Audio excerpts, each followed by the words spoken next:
Euro fighter എന്ന് പറയുന്ന European യൂണിയൻ്റെ ഫൈറ്റർ ജെറ്റ് ഉണ്ട്. അത് കുറച്ചുകൂടെ നല്ല മെറ്റലാണ് അതിൽ ഉപയോഗിക്കുന്നത്, ട്രഡീഷണൽ മെറ്റൽസ് ആണ് ഉപയോഗിക്കുന്നത്. ഇപ്പോൾ F-35 ഒഴിവാക്കാനുള്ള ഒരു ശ്രമം യൂറോപ്യൻ രാജ്യങ്ങളെല്ലാം നടക്കുന്നുണ്ട്.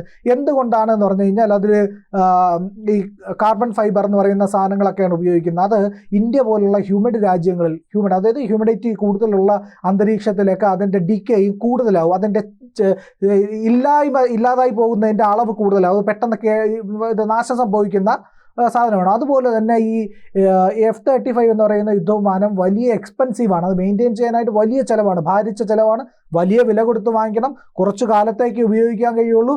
എന്നാൽ എന്നാൽ വലിയ ചിലവുമാണ്. അപ്പോൾ ഇങ്ങനെയുള്ള ഒരു സാധനം ആരെങ്കിലും വാങ്ങാൻ തയ്യാറാവുമോ? യൂറോപ്യൻ രാജ്യങ്ങളോട്, യൂറോപ്യൻ നാറ്റോ സഖ്യകക്ഷികളോട് ട്രംപ് നിർബന്ധം പിടിക്കുന്നത് അത് വാങ്ങാൻ വേണ്ടിയിട്ടാണ്. അപ്പോൾ അതിനെ തടയിടണമെങ്കിൽ അത് ഡ്യൂറബിൾ അല്ല എന്ന് കാണിക്കണം. അതായത് ദീർഘകാലം നിൽക്കുന്ന അല്ല, ഈൽഡുള്ള വലിയ മുന്നോട്ട് പോകുന്നതല്ല എന്നുള്ളതിനെ പ്രൂവ് ചെയ്യാൻ വേണ്ടിയിട്ടാണ് ഇപ്പോൾ ഇന്ത്യയിൽ കൊണ്ടിറക്കിയത് എന്ന് പറയുന്ന ഒരു തിയറിയുണ്ട്. ആ തിയറി പ്രകാരം ഇവിടെ കൊണ്ടിട്ട് അത് പറക്കാൻ പോലും കഴിയുന്നില്ല. എന്തായാലും അമേരിക്കയുടെ ഡിഫൻസ് വിപണിക്ക്, അതായത് പ്രതിരോധ വിപണിക്ക് വലിയ ആഘാതം സൃഷ്ടിച്ചിരിക്കുകയാണ് ഈ പറയുന്ന F-35 പണിമുടക്കം. അതായത് അത് പണിയെടുക്കാതായത്, വർക്ക് ചെയ്യാതായതോടുകൂടി അമേരിക്ക വലിയ പ്രതിസന്ധിയിലായിരിക്കുകയാണ്. അമേരിക്കയുടെ ഈ ജെറ്റുകൾ അതായത് നിന്ന് പൊങ്ങുകയും ഹെലികോപ്റ്റർ മാതിരി പൊങ്ങുകയും ഇറങ്ങുകയും ചെയ്യാനുള്ള ശേഷിയൊക്കെ ഉള്ളതാണ്, സ്റ്റെൽത്താണ്. പക്ഷേ ഈ പറയുന്ന യൂറോ ഫൈറ്റർ ആയാലും അതുപോലത്തെ വിമാനങ്ങളായാലും റാഫേൽ ആയാലും ഒക്കെ യൂറോപ്യൻ യൂണിയൻ്റെ മറ്റ് രാജ്യങ്ങളുടെ കയ്യിലെല്ലാം ഇതുണ്ട്.